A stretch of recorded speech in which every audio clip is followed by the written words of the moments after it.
Okay, hello you guys. It is a talk in this area. It's Jude. Um, I just wanted to come and make a video. Just I don't even know where to begin. And I really wish that I could put together a presentation so it could be a little bit more organized, a bit more clear, maybe a bit even easier to follow, and even fact check. Um, and I mean that so that I could like have all of the references that I've ever, maybe not all of them at once, but like share the references of where I have gleaned, you know, different bits and pieces of what I believe to be the truths from that help shape my beliefs about me and other people and what we're supposed to be doing and how that can come across. Because I know people like to have proof because I'm a person who, on my journey of just really just getting closer to God, coming from a church background, from the Bible, coming from, feeling the need to always have a reference point because people don't want to, hear what you're saying, just if you're sharing, right? They need proof. People need evidence. So knowing that, and I'm not going to say that I'll never do it, but I have sat down and literally tried to put a PowerPoint presentation together before. And it's always limiting for me because I always feel like I don't have all the information yet. And that's probably the Virgo, the Virgo energy in me. But the Leo be like, okay, get it out though. Like where you have, start where you are and just talk. And even if it's not talking, just share what you have in said PowerPoint presentation. I digress. Talking is easier for me to just get on here and share from that place that I am.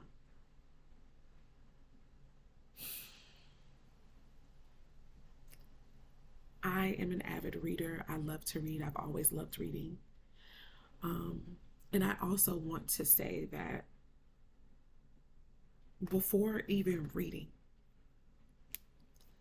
I've always had conversations with God. It's been in my mind, in our thoughts. And I know that other people are like me. We're always dialoguing. So, you know, I remember years ago, if I would have heard the statement that I'm about to make right now, in the state of mind that I was in, I would have sworn that whoever was going to say, whoever the person was saying what I'm about to say, was more than likely some demon. Just trying to justify why they don't read the Bible. Okay, so here we go. Which would be an assumption in and of itself, unless, of course, they clearly stated that they don't read the Bible and they've never read it. But here's what I know: we do not need the Bible, we don't even need any other book.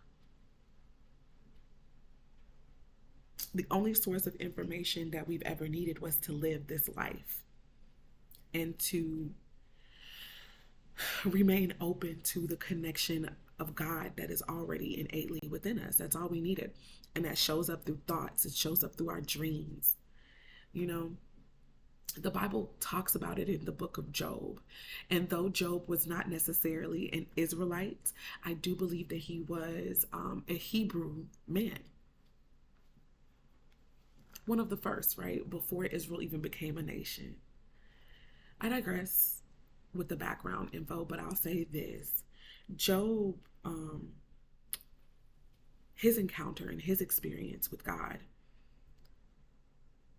afforded me some very, very life changing and important information. First for myself, but then for other people who might be like me. And I was reading the Bible and I really love reading. So, and I also really loved reading the Bible. It was like the best freaking novel or book or movie ever to me. And it still is. Um, But I was reading over in Job because it's such a prominent scripture growing up in church. Everyone likes to reference, you know, his journey, how hard it was, but the beautiful blessing and the double portion that he received after. But I remember in church, nobody really went deep into what that man was talking about. So, anyway, I digress.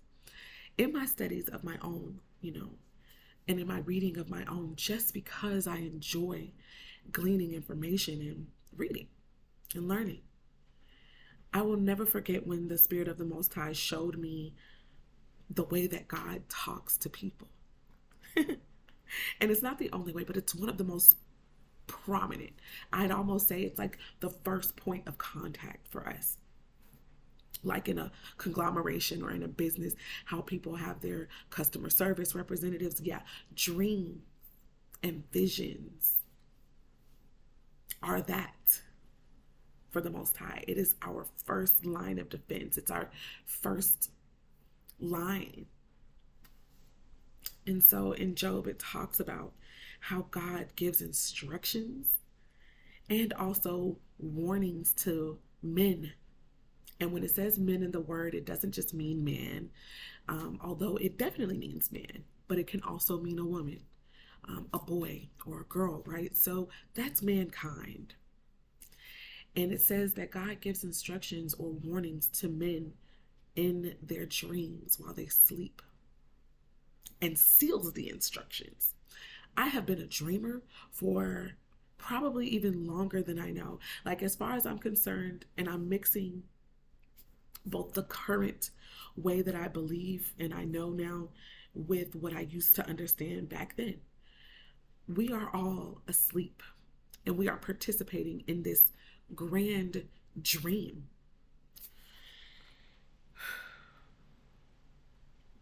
And I say that because one thing I've learned about a dream, when you are asleep, your spirit is free to go to whatever parallel it needs to experience so that you can get instructions or so that you can receive the warnings of God.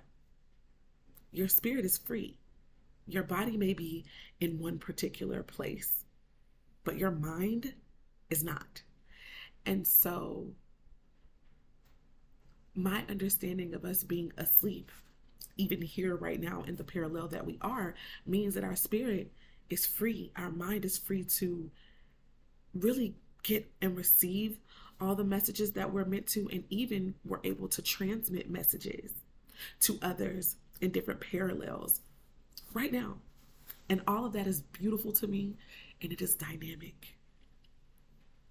This video is getting really long, and I didn't come initially, well, I really didn't have a set place of where I wanted to start, but you guys, this is inspired by the fact that I constantly, and I know that I'm in good company, all right? I know that I'm in good company with being attacked because of my understanding of scriptures and this life and journey that I'm a part of, and thus the way that I move, my actions, how I speak. That comes under scrutiny a lot by really whomever. People are free to judge and reason the way that they choose to, from the level, from the perception that they are on, right? And I get that because I do that too. I'm not exempt from that, right? I was chief, like Paul likes to say, I was chief in that, right? That was until,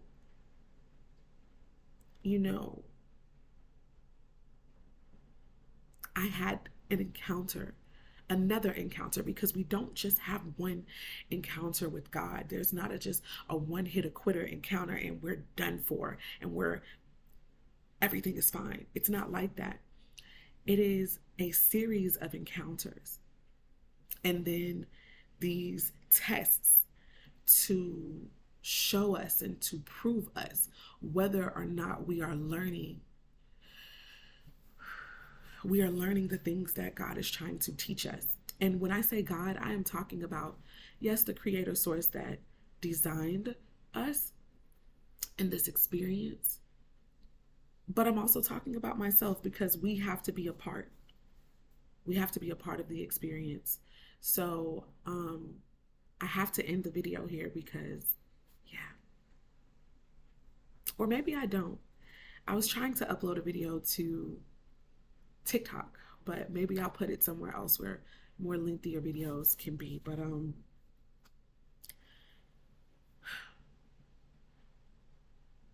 I understand having a limited perception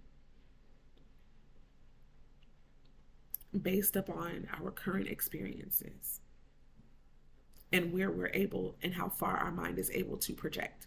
I get that. What I will say is we never needed a book because God and everything that we are meant to know about God is literally encoded in our DNA. And that has been scientifically proven already. I hope that I can find the clip, but I saw it on TikTok, I want to say. So if it was on TikTok, it's probably on YouTube. But there was a scientist who literally, he was minding his own business, researching things, and just, he had questions and he was seeking answers. And that's the way we have to be in this walk. We have to be little scientists, little analysts, right? And we don't even have to be, that is what we are, right? We have these hypotheses, we have these experiences or experiments that we are a part of and that we even bring on to ourselves. And from there, we formulate opinions and truths and biases and all of this shit. With that being said, the man talked about how the discovery of the name of God is in our DNA. It is in our deoxyribonucleic acid, which literally means it's in every fiber of our being. It touches everything that makes us us. God is there. And before I even heard that information, you know, just me being myself and being honest with myself and brave enough to admit certain things to myself and even other people. I don't remember how old I was when it occurred to me that I was still able to remember experiences from when I was a baby, an infant. Like, an example of that would be, I can remember trying to communicate to my parents, talking to my parents as a baby. I remember me looking at them, trying to convey a message of feeling uncomfortable because I have pooped and I'm uncomfortable with sitting in it. And they're looking at me and they just think I'm so cute. And they're trying to figure out what is going on with me. And they're talking to me in the baby talk. And I'm like, do you not hear do you hear me? Like, I can hear my voice. But that was in my head. This is in my mind. This is in my thoughts. That I hear myself processing this information. But the way that it's coming out to my parents is a baby crying and babble. Babble. Language. Moving on. There was a language barrier even between my parents, who I come from, my gods, who I come from at that time. There was a language barrier. At any rate, I remember remembering that. And I was like, my God, how can I even remember that? Who remembers stuff like that? And there are instances where that has happened for me. You know, I can remember being a kid, a baby, and then a toddler, certain things that I explored or that I thought, or that I just knew. And I remember being older, much older, a young adult, and I shared it with my own father, and my father was like, there's no way that you remember that. You're lying. You are seeking attention, and okay, daughter, it is enough. And maybe that was because I'm always saying, that used to be that I was always saying, I know, I know. I said that so often when I was a little kid, a little girl. And I know that my parents would be so frustrated because they're like, girl, you just got here. What are you talking about? You know. And I would get in so much trouble because I said I know so often. And I really felt that I did. And in times, I knew what I was talking about. My parents just were like, you couldn't possibly know because you're only this year old, like, you know. But enough for the rambling. The point that I'm trying to make is I learned that at certain points in our lives, information is unlocked. I remember sharing with my father how I remember having a conversation with God before I arrived here. And it wasn't like I'm face to face with any being, at least not in the recollection that I was having.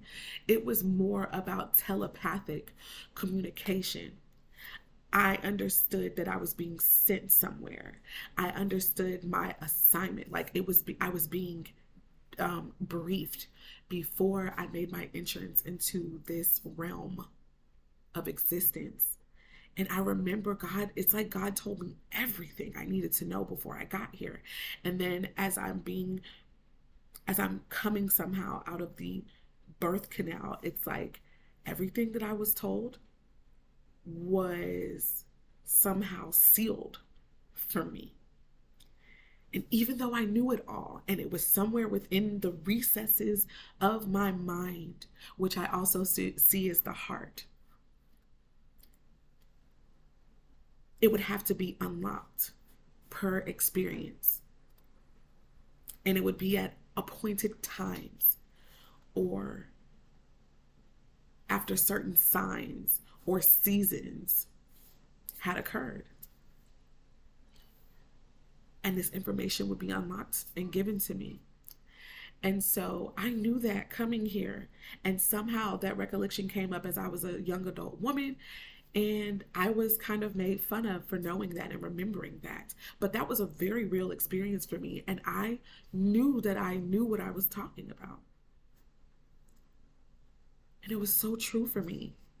Only for years later to come me finding out information that is considered new age doctrine or wisdom and insight, that it is true that people, children and others alike, can remember their experiences prior to being born. So that alone tells me that I never needed a book ever. I only needed to exist and to have that interconnection open to source. And when you're open to source, you're open to every experience that you have ever been a part of. Even if you are currently in your current experience unaware of that. But if you remain open to the God source, you can draw from that former experience. It can be very healing and therapeutic, and it can be a point of guidance and wisdom for us. I'm going to digress here. I'm going to have to come back at another time and maybe talk about this more. But it was inspired because so many people, you know, discuss things like divination and tarot, and they vilify one thing while upholding another.